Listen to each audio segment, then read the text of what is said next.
여러분 반갑습니다. 이번 시간대는 우리 지난해 이어서 VCF에 대한 이야기를 해보도록 할게요. 그래서 VCF가 실제로 어떤 구조로 생겼는지에 대한 얘기를 해보도록 하겠습니다. 여러분들 VCF를 보시면 VCF는 그 Variant Calling Format이라고 하는 것의 약자이죠. 그죠? Variant Call Format이라고 하는 것의 약자이고, 여기서 보시면 2011년도 때 이제 개발이 돼가지고, 사람들이 사용을 하고 있습니다. 이것도 마찬가지로 이 베리언트 정보를 담는 어떤 표준화된 그런 양식을 만들어 보자는 노력 하에서 이제 개발이 됐죠. VCF의 모습은 대략 이렇게 생겼는데, 여기서 보시면 여기서 우리가 보는 요 위쪽의 부분, 여기를 우리가 VCF 헤더라고 부르게 되고, 요 밑에를 바디라고 부르게 됩니다. 그래서 VCF 헤더는 이런 식으로 해시태그가 두 개가 들어가는 이런 줄들이 쭉 들어가 있고, 여기 이제 해시태그가 하나 들어가 있는 것에 요 크로모좀, 포지션, 아이디, 랩, 알트 이런 식으로 이제 정보가 들어가요. 우리가 이런 걸 뭐라고 부르냐면 여기가 이제 컬럼의 명에 해당을 하게 되죠. 그래서 여기서부터 여기까지가 헤더에 해당을 하게 됩니다. 그리고 요 밑에 바디는 일종의 여러분들 엑셀 파일에 보는 것 같은 그런 매트릭스의 형태예요. 그죠? 그래서 여기에 컬럼이 있고 아까처럼 그다음에 여기 이제 로가 있는데 이 로에 보면 여기 이제 첫 번째 줄에는 크로모점 1번의 첫 번째 위치에 ACG라고 하는 위치에 A에서 AT라고 하는 그 변이들이 발생한다. 이런 식으로 이제 정보들이 저장이 되어 있습니다. 그래서 이렇게 두 가지 그 구조를 가지고 들어간다. 제가 각각의 구조는 뒤에서 다시 설명을 드리도록 할게요.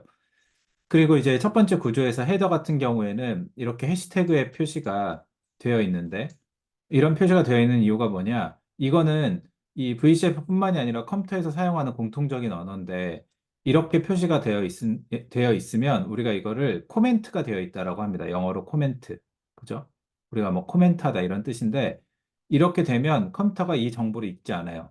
컴퓨터가 이 정보를 처리하지 않고 이거는 그냥 이 사람들이 서로 그 대화할 때 남기는 일종의 로그, 기록이라고 생각을 합니다. 왜냐하면 컴퓨터 입장에서는 컴퓨터는 지금 이렇게 보는 화면을 보고 있지 않고 이런 것만 보고 있기 때문에 컴퓨터 입장에서는 이 안에서 어떤 기록들을 접속을 해야 되는데 이 접속하는 정보에서 컴퓨터가 다루는 주요한 정보들이 있고 여러분들이 다루는 주요한 정보들이 있죠. 그럴 때 이제 사람들끼리 서로 소통하기 위해서 여기에 관련된 이런 정보들을 여기다 코멘트를 해가지고 넣는데 이런 정보들이 뭐냐? 이 파일의 버전이 무엇인지, 파일이 언제 만들어졌는지, 그 다음에 어떤 툴로 만들어졌는지, 그 다음에 레퍼런스 진호의 버전은 뭔지 이런 메타 정보들이 여기 들어가요. 그죠? 그래서 메타 정보들, 추가 정보들이 여기 들어가서 여러분들이 이거를 가지고 이제 활용을 하는 겁니다. 그럼 VCF는 제가 말씀드린 것처럼 이 변이의 정보를 담고 있다라고 말씀을 드렸잖아요. 그럼 여기서 이렇게 보시면 하나, 둘, 셋, 넷, 다섯, 여섯, 일곱, 여덟, 아홉 개. 아홉 개 컬럼은 모든 VCF가 공통적으로 다 있고 다 똑같아요.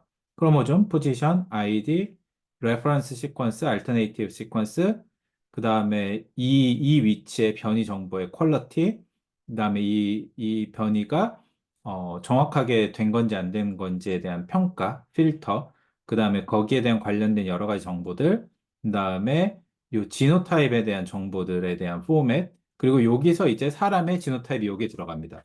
그래서 여기서부터는 이 아홉 번째 컬럼 이후에, 그러니까 열 번째 컬럼부터는 이제 샘플에 대한 정보들이 요 뒤로 이렇게 쭉 들어가는 거죠. 그래서 여러분들이 이 구조를 이해를 하셔야 되고, 그 다음에 이 VCF에는 두 가지 정보가 들어갑니다. 기본적으로. 뭐냐면, 베리언트랑, 그 다음에, 지노타입이 들어가요. 여기 제가 베리언트라고 쳐야겠네요. 그죠? 베리언트 앤 지노타입. 그죠? 자, 그럼 베리언트라고 하는 게 뭐냐? 베리언트라고 하는 거는 여기에 해당하는 정보입니다. 그죠? 베리언트라고 하는 것. 그러니까 뭐냐? 내가 관찰했던 요 데이터 안에서는 요 위치에 A에서 G로 바뀌는 이 변이가 존재한다라고 하는 거를 이제 넣습니다. 이게 사실 지금 여기 보면 요 이그젬플이 요 한 샘플만 넣었지만 이렇게 되는 경우에는 이거는 발생하지 않아요. 근데 이게 제가 왜 여기다 이렇게 넣었냐? 이게 조금 헷갈리게 들어가긴 했는데 여기에 다른 샘플이 또 들어갈 수 있습니다. 뭐 예를 들면 1, 1, 1, 1이라고 하면 얘가 여기서 0, 1이다. 그러면 이 내가 봤던 이 VCF 안에 있는 여러 개의 샘플들 중에 하나는 변이를 갖고 있습니다. 그래서 이 변이를 갖고 있는 게 각 줄에 표시가 되고, 그 다음에 변이를 갖고 있다 말고 각 사람에게서는 변이를 갖고 있는지 안 있는지를 지노타입으로 표현을 하죠. 그죠? 그래서 지노타입으로 표현을 할 때 이 변이에 대한 알릴이 하나 있는지 두 개 있는지 아니면 없는지 이런 표시들을 넣습니다. 그래서 여러분들이 유전학 시간 때 배웠듯이 드디어 이제 맨델의 팩터가 데이터로 어떻게 되는지를 보는 거예요. 그래서 만약에 내가 그 대림 유전자를 갖고 있는 알릴이 하나도 없다. 그럼 00 이렇게 표시를 합니다. 이걸 레퍼런스 호모자이고스라고 얘기를 해요. 그다음에 헤테로자이고스는 한쪽만 갖고 있는 거죠. 하나만 갖고 있는 거죠. 그 다음에 알터네이트 호모자이고스는 양쪽의 크로모좀 다 갖고 있어도 두 개를 갖고 있는 경우를 얘기를 합니다. 그리고 여기서처럼 이렇게 점 슬래시 점으로 표시되는 경우도 있는데 이런 경우는 우리가 언논 지노타입이라고 얘기를 하고 이런 것들은 왜 나오냐? 이 부분에 대해서 콜링을 할 수 없기 때문이에요. 그죠? 이게 무슨 얘기냐면 예를 들어서 우리가 지난 시간에 봤듯이 예를 들면 이런 데이터가 있다라고 가정을 해볼게요. 그러면 예를 들어 가지고 지금 여러분들이 여기서 이렇게 변이를 보면 이 사람 둘 다 뭐죠? 01, 01입니다. 헤트로자이고스예요. 근데 만약에 여기가 이건 지금 딜리션 같긴 하지만 그냥 가정을 해볼게요. 데이터가 없다라고. 그러면 이 사람한테 이 지역에서 베리언트 콜링을 하려고 하면 콜링을 할 수가 없습니다. 왜냐하면 시퀀스 리드가 없기 때문에. 그래서 이런 경우는 점점으로 표시가 됩니다. 그쵸? 그래서 언논 지노타입이라고 하는 게 뭐냐? 지노타이핑을 할 수 없는, 베리언트 콜링을 할 수 없는 지역의 그 정보를 우리가 언논 지노타입이라고 부르게 됩니다. 그래서 점점이라고 표시를 한다. 자, 그 다음에 이제 여기서 아까 봤던 그 정보인데, 여기서 보면 0101, 그쵸? 그래서 요렇게 정보들이 여기에 들어가는 겁니다. 그죠? 이건 굉장히 직관적이고. 자, 그러면 이제 여기서 한 가지, 여러분들 좀 생각을 하시면 좋은 게 있는데, 이 정보가 지금 0, 1로 들어갔잖아요? 그러면 교수님, 이렇게도 표시할 수 있는 거 아닌가요? 이렇게는 잘 표시하지 않습니다. 이렇게는 표시하지 않아요. 1 슬래시 0으로 이렇게 표시하지는 않습니다. 대부분은 0이 먼저, 1이 뒤로. 그래서 이게 어느 염색체, 여러분들이 두 쌍의 염색체가 있잖아요. 그죠? 부모님으로 각각 받은. 이 중에 여기서 어디에서 발생하는지는 알 수가 없어요. 지금 이렇게 된 정보를 가지고. 근데 굳이 어느 염색체, 두 가지 염색체 중에 어느 염색체에 위치하는지를 알아내는 방법이 있습니다. 그런 방법을 우리가 뭐라고 부르냐? 그런 방법을 여기서 보면 phased data라고 하잖아요. 우리가 페이징이라는 과정을 통해서는 어느 염색체에 위치하는지를 알 수가 있어요. 이럴 때는 슬래시를 쓰지 않고 이렇게 파이프를 씁니다. 그죠? 파이프를 써서 1, 0 이렇게 표시를 합니다. 그죠? 그러면 이쪽 위치에 염색체의 존재를 한다. 그러니까 뭐 이런 거는 사실 왼쪽이냐 오른쪽이냐 이런 구분은 없을 거고 이건 임의적으로 놔둔 건데 예를 들면 이렇게 하면 지금 요 변이랑 요 변이는 각각 다른 염색체에 존재한다는 걸 알 수가 있죠. 그죠? 그런데 여기서 이렇게 슬래시로 되어 있다라고 하면 이쪽에 변이가 있는지 이쪽에 있는지를 알 수가 없는 거예요. 여러분들이 이 페이징 데이터랑 페이즈가 안 되는 데이터를 좀 기억을 하시면 좋겠고 그 페이징은 기본적으로는 모든 분석에서는 하진 않습니다. 이건 좀 시간이 걸리는 작업이기 때문에 그래서 만약에 파이프를 쓴 VCF를 본다. 그러면 그게 페이징이 되어 있다. 이 정도로만 여러분들 기억하시면 될 것 같아요. 자, 그럼 VCF가 어떻게 생겼느냐? 이게 이제 조금 굉장히 작은 글씨로 되어 있죠. 왜냐하면 실제로 VCF가 굉장히 정보들을 많이 갖고 있기 때문에 제가 이 하나의 슬라이드에 넣기 위해서 이렇게 좀 많이 이렇게 했습니다. 여러분들 슬라이드를 보시고 확대해가지고 보시면 될 것 같아요. 자, 이렇게 보시면 이게 크로모좀 몇 번에 있는 변이죠? 20번에 있는 변이, 포지션은 이렇게 되어 있고, 그 다음에 어떤 변이들은 A라는 레퍼런스 알릴이 G로 바뀌었죠. T라고 하는 알릴이 A로 바뀌었죠. A라고 하는 게 G로 바뀐 사람도 있고 T로 바뀐 사람도 있습니다. 자, 이런 경우는 우리가 멀티알렐릭 로커스, 멀티알렐릭 사이트라고 부릅니다. 그죠? 그래서 여러분들이 이거를 좀 기억을 하시면 좋을 것 같아요. 그래서 멀티알렐릭 사이트라고 부르기도 합니다. 그죠? 그래서 바이알렐릭 사이트와 멀티알렐릭 사이트가 있다. 그래서 이런 경우를 우리가 멀티알렐릭 사이트라고 부르게 되고 여러분들 보시면 일단 바이알렐릭을 보시면 여기서 0, 0이죠. 왜 0이냐? 얘가 0이기 때문입니다. 그리고 여기는 1이죠. 왜냐? 얘가 1이기 때문이야. 그러면 여기서 1과 2가 있잖아요. 그러면 되게 쉽죠. 얘가 1이고 얘가 2예요. 이거 컴퓨터의 인덱스를 따릅니다. 0, 1, 2를 따라요. 그러면 이 사람 같은 경우는 지노타입 뭐냐? 헤트로자이고스인가요? 알터네이티브 호모자이고스인가요? 이 사람은 호모자이고스입니다. 아니, 죄송합니다. 헤테로자이고스입니다. 그죠? 그래서 이 사람의 지노타입이 뭐냐? GT를 갖고 있는 사람이고, 두 번째 사람도 GT, 세 번째 사람 뭐다? AT입니다. 이 사람도 헤테로자이고스. 그죠? 만약에 이 사람이 E2를 갖고 있다? 그럼 TT를 갖고 있기 때문에 레퍼런스 호모자이고스다. 이렇게 얘기할 수 있습니다. 그죠? 자, 그럼 여기는 다 스닙이었고, 얘는 뭐냐? 얘는 딜리션이죠. 왜냐하면 GTC인데 알터네이티브 알릴이 G로 바뀌었으니까 TC가 날아가 버린 거잖아. 그러니까 얘는 딜리션이다. 이렇게 얘기를 할 수가 있습니다. 자, 그러면 이제 여기서 이렇게 보고 그 다음에 이 필터를 보면 되게 직관적이잖아요. 요 첫 번째, 세 번째, 네 번째는 패스. 오케이, 좋아. 근데 이제 두 번째는 로 퀄러티야. 왜냐하면 말 그대로 이 퀄러티가 낮은 거. 그럼 이걸 어떻게 할 수 있냐? 필터에 대한 정보가 여기 들어가 있습니다. 그래서 이렇게 보시면 로 퀄러티 뭐냐? 퀄러티 스코어가 10보다 미만인 경우를 로컬이라고 얘기한다. 로우 퀄러티라고 얘기한다. 직관적으로 알 수 있죠. 자, 인포를 한번 봅시다. 인포는 뭐가 있죠? AN이 있고, AC가 있고, DP가 있고, AF가 있고, 여기 AN 지워야겠다. 그죠? 자, 이렇게 있다. 그러면은 얘네가 뭘 의미하냐? AN은 뭐다? 알릴의 넘버다. 그 다음에 AC는 뭐냐? 죄송합니다. 알릴의 카운트다. 그죠? AC는 알릴의 카운트고, 그 다음에 AF는 뭐냐? 알릴 프리퀀시고, DP는 뭐냐? 토탈 뎁스다. 자, 그러면 AN은 뭐 다루고 우리가 전 시간 때 배웠죠? 예전에 그 세션 3 때? 뭐냐면, 이렇게 여러분들 지노타이핑을 했을 때, 지노타이핑이 알릴들이 확인된 경우. 자, 보시면, 0000, reform, 헷. 셋 다 확인됐죠? 다 디플로이드죠? 그러니까 세명에게서 디플로이드 확인됐다. 그러면 3 곱하기 6이 되는 겁니다. 여기가 6이 되는 거죠. 그런데 이렇게 이 사이트에서 봤더니 이 알릴이 몇 개? 여기서의 알릴은 뭐다? 베리언트 알릴이죠. G죠, G. 이 G 알릴을 몇 명이 갖고 있냐? 몇 명이 아니라 몇 개를 갖고 있냐? 세 개를 갖고 있다. 왜? 하나, 그다음에 두 개. 쉽죠? 자, 이거 봅시다. 여기는 AN이 4죠. 왜 4다? 요거는 요 두 명 확인됐다. 근데 이 사람 확인이 안 됐다. 그러니까 이 사람 모르는 거다. 그러니까 두 명, 두 명. 2 곱하기 4. 그러면 A씨는 몇이다? 1. 왜냐면 여기 하나만 있으니까. 여기가 이제 재밌는데. 여기는 이제 AN이 6이죠. 왜냐면 세 명 다 이거를 다 갖고 있으니까. 근데 A씨는 2이기도 하고 3이기도 합니다. 왜냐? 이 2랑 3은 뭐냐? G가 몇 개냐? T가 몇 개냐? 그럼 G가 몇 개죠? 하나, 둘, 두 개. t가 몇 개냐? 하나, 둘, 셋, 세 개. 그래서 3. 이런 식으로 이제 해석을 할 수 있는 거고. 알리 프리퀀시는 마찬가지로 AC에서 해석이 되는 겁니다. 지저스. 여기가 5에 해당을 하게 되겠죠. 자, 그러면, AC가 3이니까 총 6개 사이트, 가능한 사이트 중에 3개의 알리를 갖고 있다. 그러니까 3 나누기 6. 너무 어려운 계산이지만 0.5. 여러분도 할 수 있죠. 우리 뭐 공부 잘하니까. 그 다음에 에이스가 1. 그러면 1 나누기 4. 좀 더 어렵지만 0.2요. 그 다음에 2 나누기 6. 0.33. 그 다음에 3 나누기 6. 0.5. 그죠? 4 나누기 6. 0.66. 그죠? 그래서 이제 이런 식으로 우리가 알리 프리퀀시 계산할 수 있고, 여기 멀티알리르니까 알리 프리퀀시 두 개 들어간다. 그 콤마로 나눈다. 이렇게 생각할 수 있습니다. 자, 그럼 이제 포맷을 봐봅시다. 포맷은 뭐냐? GT, GQ, AD, PL 이렇게 나와 있잖아요. 그럼 이게 무슨 얘기냐? GT는 뭐냐? 지노타입이다.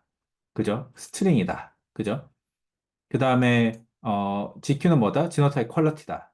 AD는 뭐다? 알릴릭 뎁스다. PL은 뭐냐? 프레드 스케일, 지노타입 라이클리우드 스코어다. 이렇게 알 수 있습니다.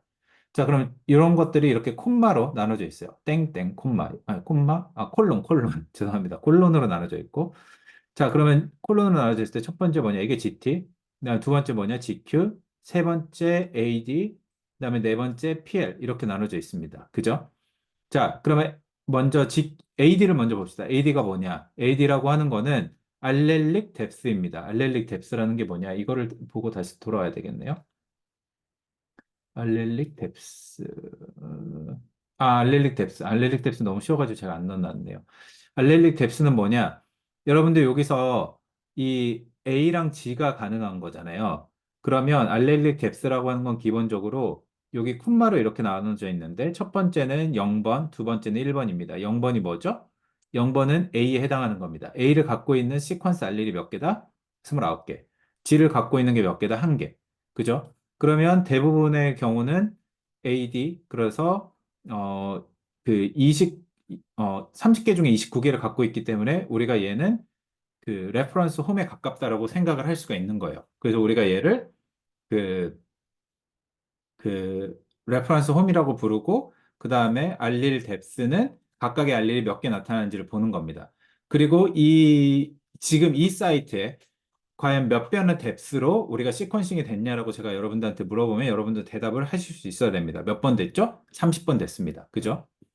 두 번째 사람은 시퀀싱 뎁스가 몇 번 됐죠? 30번 됐습니다. 근데 공평하게 15, 15씩 나눠 가졌어요. 그래서 레퍼런스 알릴이 15개, 알터네이티브 알릴이 15개입니다. 그죠? 그래서 이게 우리가 30이 되는 거고 세 번째 사람은 시퀀싱 몇 번 됐죠? 50번 됐습니다. 근데 50개의 리드가 전부 다 요 두 번째 알릴 죄송합니다. 여기 두 번째 알릴 그죠? G에 해당을 하기 때문에 우리가 그래서 얘를 알터네이티브 홈이다. 이렇게 부를 수 있습니다. 멀티알렐릭으로 가면 이렇게 0번, 1번, 2번이기 때문에 이거의 뎁스가 여기 그대로 들어가죠. 1개, 12개, 13개. 그래서 12개, 13개가 만들어내는 헤테로자이거스다. 이런 식으로 생각할 수 있습니다. 그래서 여러분들 이걸 한번 보시면 좋을 것 같고, 제가 여기 오타가 있어서 좀 수정을 할게요.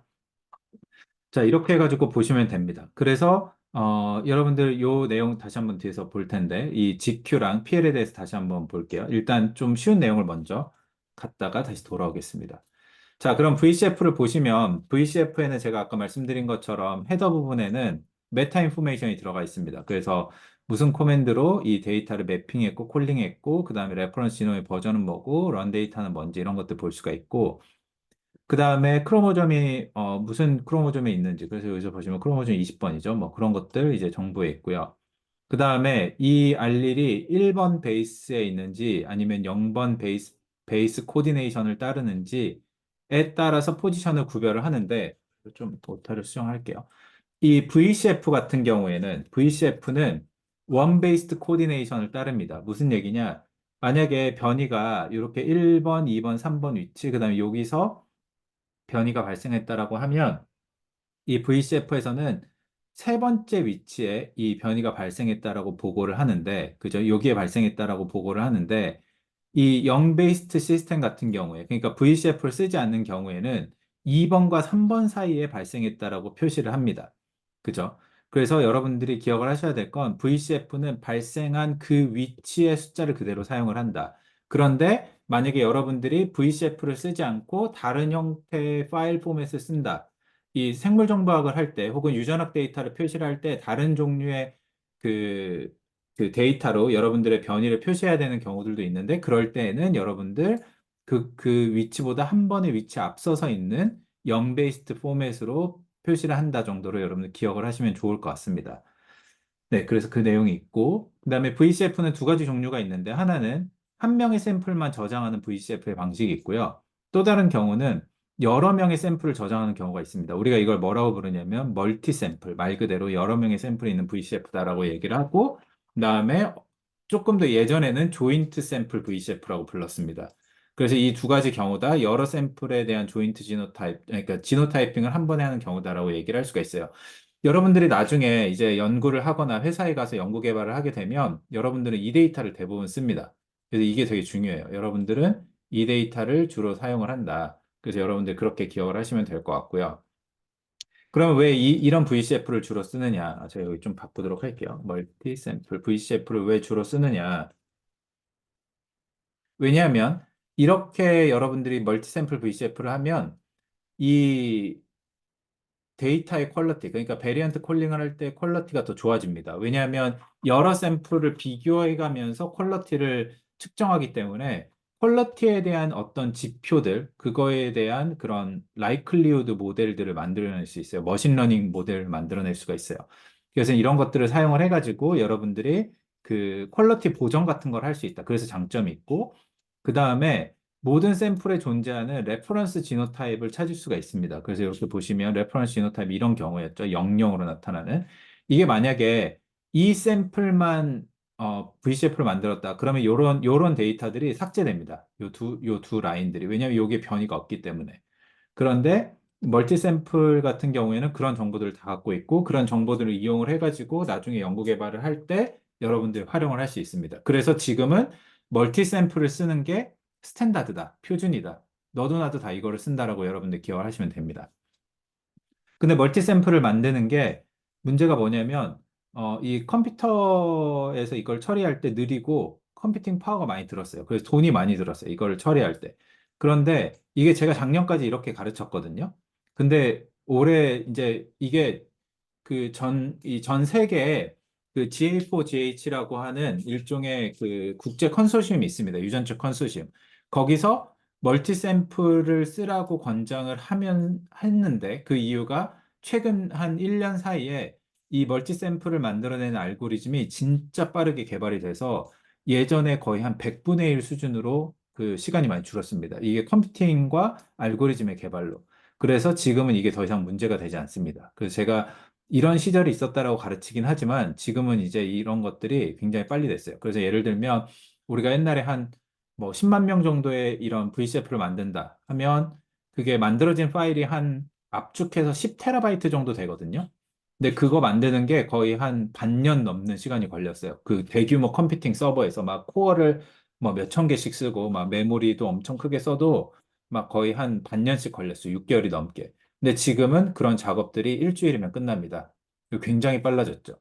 알고리즘이 개발됐고 클라우드 컴퓨팅도 좋아지면서 이런 것들이 이제 더 이상 문제가 되지 않는다. 그래서 여러분들이 나중에 제약회사를 가든지 아니면 뭐 연구소에 가든지 뭐 그런 곳에 이제 연구 개발을 하면 이런 데이터를 여러분들 바로 쓸 수가 있습니다.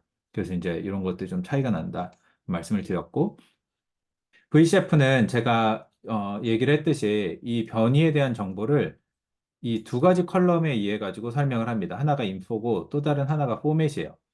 그래서 여러분들이 이 정보들을 이해할 때 중요한 게 뭐냐? 인포는 변이 수준의 정보다. 그죠? 베리언트 레벨의 정보다라고 여러분들 기억을 하시면 됩니다. 왜 베리언트 레벨의 정보냐?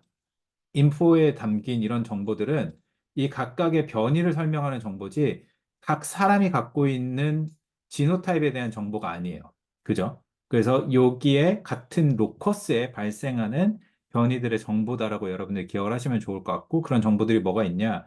아까 봤던 이런 여러 가지, 여기 있네요. 아까 봤던 이런 여러 가지 정보들이 들어가고 나중에 이제 여러분들이 이 VCF, 이 변이가 어디에 있는지를 알고 싶은 아노테이션을 한다. 그러면 그런 추가적인 정보들도 VCF 안에 들어가게 됩니다. 그래서 여러분들 이거 확인을 하시고요. 포맷 같은 경우엔 뭐냐? 이거는 지노타입 레벨의 인포메이션입니다. 그러니까 각각의 사람들이 갖고 있는 정보들을 여러분들이 보신다라고 생각을 하면 되고, 요게 이제 뒤에 컬럼으로 들어가는 샘플의 숫자만큼 컬럼으로 들어가는 정보죠. 그래서 이런 정보들에는 이런 내용들이 들어가는데 이 각각을 한번 보시면 첫 번째, PL에 대해서 보도록 하겠습니다. 프레드 스케일 라이클리후드 지노타입이라고 하는 정보이고 이런 정보들은 뭐냐? 여러분들이 어떤 지노타입을 가질 수 있는 그런 경우들이 있잖아요. 예를 들면 우리 바이알렐릭 사이트다라고 하면 지노타입이 가능한 게 뭐죠? AA, AB, BB입니다. 이게 무슨 얘기냐? 아까 여러분들 여기서 보시면 A랑 G라고 하는 두 가지 알릴에 의해서 여러분들 지노타입을 만든다. 그러면 뭐뭐가 가능하죠? 여러분들 이렇게 AA, AG, GG가 가능합니다. 이게 AA, AB, BB예요. 그죠? 여러분들 우리 맨델 에펙트에서 얘기했던. 자, 그러면 이제 이거가 각각이 얼마만큼의 그런 신뢰도로 우리가 얘네들을 지노타이핑을 했냐를 갖고 있는 정보입니다. 그죠? 그래서 여러분들 여기서 보시면 이 사람 같은 경우에는 레퍼런스 지노타입이라고 받고 이 라이클리우드 스코어 신뢰도가 0, 24, 900입니다. 그죠? 그래서 여러분들 여기서 보시면 0, 24, 900이에요. 이게 A 이렇게 표시를 해줘야 되겠네. AA 그다음에 AG 그다음에 GG에 해당을 하게 됩니다. 그러면 신뢰도가 어디가 제일 높죠? 숫자상으로는 여기가 제일 높아요.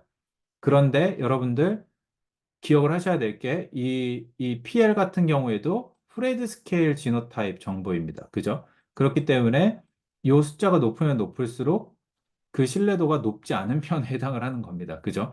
그래서 우리가 이거를 가지고 여러분들이 생각을 하셔야 된다. 그래서 그 가장 신뢰도가 높은 거는 이 PL 숫자가 가장 낮은 거에 해당을 하게 된다라고 얘기를 할 수가 있습니다. 자, 그러면 그거에 관련해 가지고 먼저 이거를 보도록 합시다. 그러면 지노타입 퀄러티라는 건 뭐냐? 지노타입 퀄러티는 이 PL을 이용을 해 가지고 각각의 지노타입이 얼마만큼 컨피던스한 건지를 주는 겁니다. 그죠? 근데 이걸 어떻게 컨피던스한 건지를 주느냐? 여기서 어떻게 계산을 하느냐? 여러분들 PL을 구하면 거기서 두 번째로 높은 그 PL 값을 선택을 합니다. 그죠?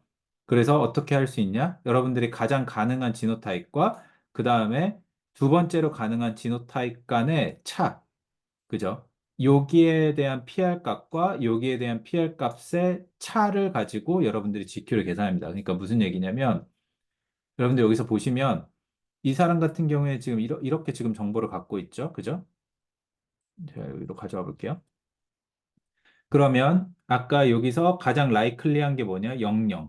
여기 0에 대한 값이고 이 값이죠. 그죠? 이 값에 해당을 하게 되고 그다음에 두 번째로 라이클리한 게 요거예요. 그죠? 24. 요게 프레드 스케일 24. 두 번째로 높은 점수죠. 그래서 그러니까 두 번째로 높은 점수에서 첫 번째로 높은 점수를 뺀 게 지노타입 퀄러티다. 24다. 이렇게 여러분들 기억을 하시면 됩니다. 왜냐? 가장 그 신뢰도가 높은 건 이 지금 PL 정보에서 모두 다 0으로 들어가요. 그러니까 두 번째로 신뢰도가 높은 거로부터 가장 신뢰도가 높은 게 얼마만큼 떨어져 있는지를 여러분들이 측정을 하면 실제로 여러분들이 보고 있는 지금 지노타입의 퀄리티를 알 수가 있다는 거죠. 그래서 지노타입 퀄리티는 그런 식으로 계산이 된다. 여러분들 기억을 하시면 좋을 것 같고 굉장히 중요한 정보입니다. 그 다음에 PL 같은 경우에 아까 봤던 이 바이알렐릭 사이트도 있지만 멀티알렐릭 사이트가 있죠. 멀티알렐릭 사이트 같은 경우에 여기서 보면 되게 이렇게 길게 다 들어갑니다. 여기서 보시면 이렇게 길게 들어가요. 그러니까 AGT 이 세 가지 알릴이 만들어내는 조합을 총 6개의 조합이죠. 왜냐하면 3 곱하기 2 곱하기 1 팩토리얼이니까. 그래서 여기에 정보들을 여기다 이렇게 넣습니다. 그래서 예를 들면 이 정보가 뭐에 해당을 하냐. 여기서 보시면 AA, AG, AT, GG, GT, TT. 그래서 이 정보를 가지고 이제 조합을 해가지고 우리가 피해를 또한 스코어를 만들 수 있다. 여러분들 이렇게 기억을 하시면 될 것 같아요. 자, 그래서 이제 이런 정보들이 있고, 그러고 나면 이제 여러분들 이렇게 해서 VCF의 구조를 봤으니까 각각의 변이의 정보들 아노테이션을 해보자. 왜 아노테이션이라고 하는 작업이 필요하냐?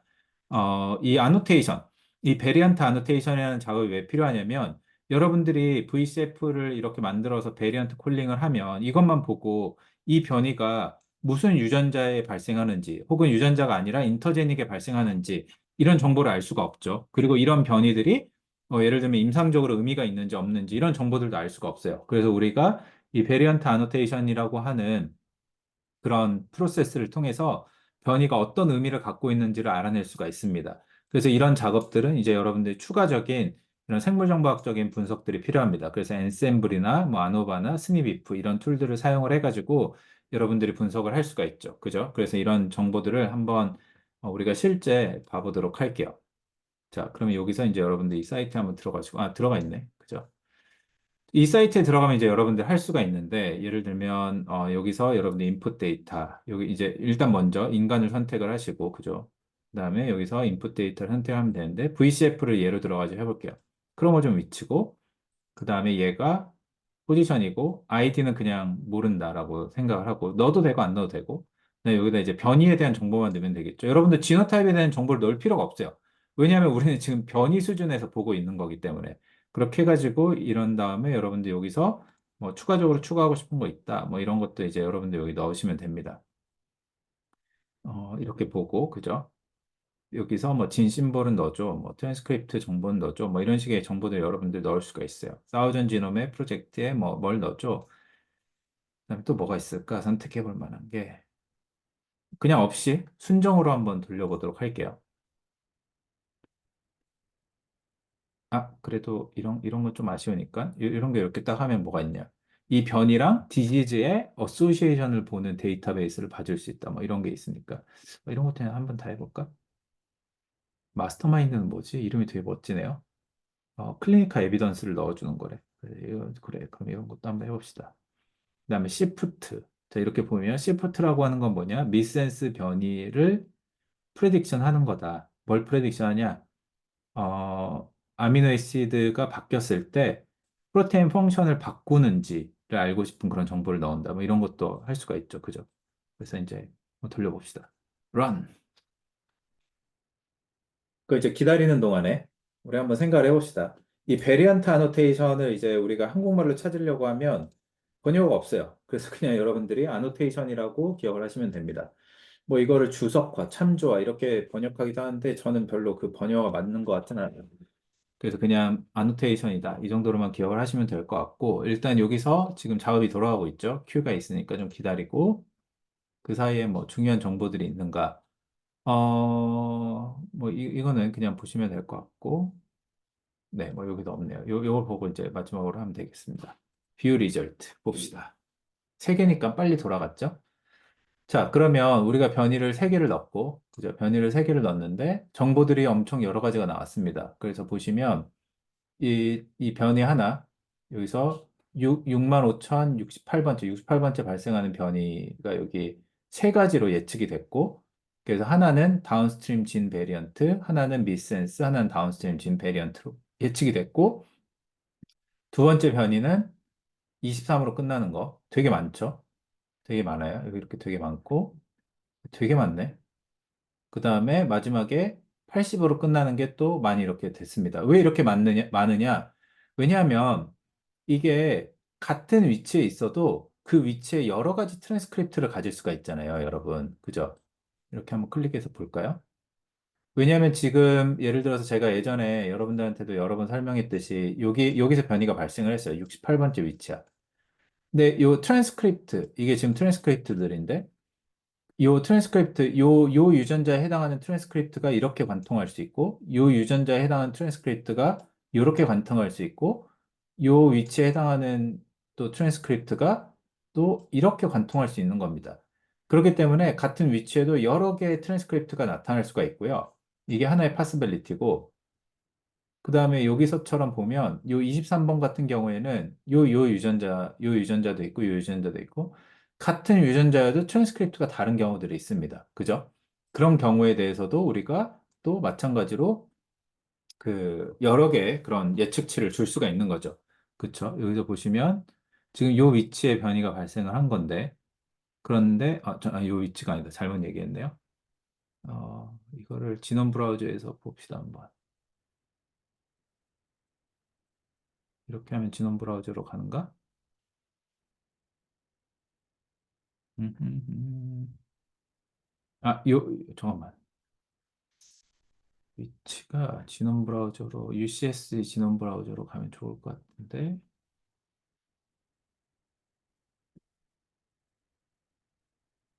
UCSC 진원 브라우저. 잠시만요. 이렇게 보니까 좀 불편한 것 같아요. 그죠?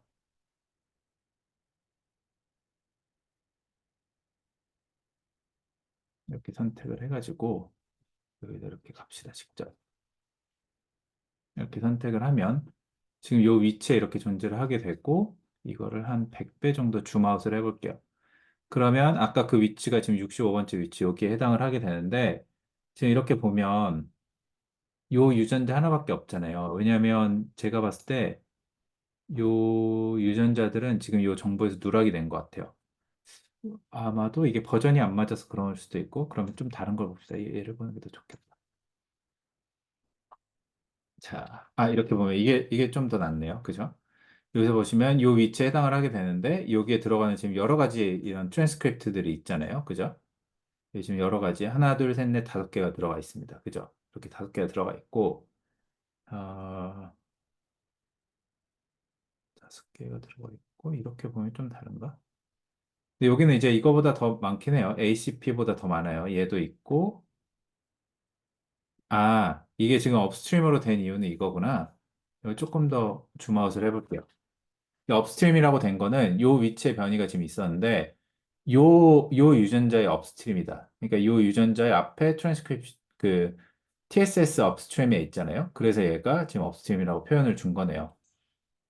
맞아. 그래서 이제 여기 정보가 그렇게 되고. 자, 그럼 일단 봅시다. 여기서 미스센스 변이가 아까 있었는데, 요 OR4F5라고 하는 곳에, 여기 이렇게 보시면, 요런 점수들 같은 것도 줘요. 그래서 시프트 점수가 0.6이다. 그럼 이렇게 해서 마우스를 호버링 해보면, 올려놓아 보면, tolerated low confidence. 그러니까 뭔가 이렇게 뭐 예측치가 높지는 않은 거네요. 그죠? 그 다음에 이 위치에 발생하는 변이는 폴리펜에 의하면 베나인이다. 그럼 폴리펜이 뭐냐? 또 클릭하면 이제, 이렇게 하면 안 나오는구나. 폴리펜은 이제 아까 거기 들어가서 설명을 읽어보시면 무슨 내용인지 알 수가 있고.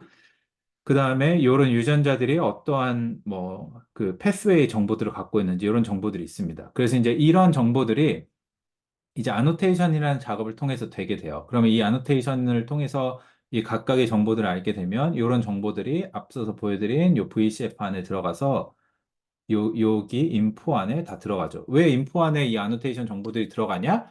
왜냐하면 제가 말씀드린 것처럼 베리언트 아노테이션은 베리언트에 대한 아노테이션이기 때문에 베리언트 레벨을 표시하는 인포 컬럼 안에 그 정보들이 들어간다. 여러분들이 그렇게 기억을 하시면 될 것 같습니다.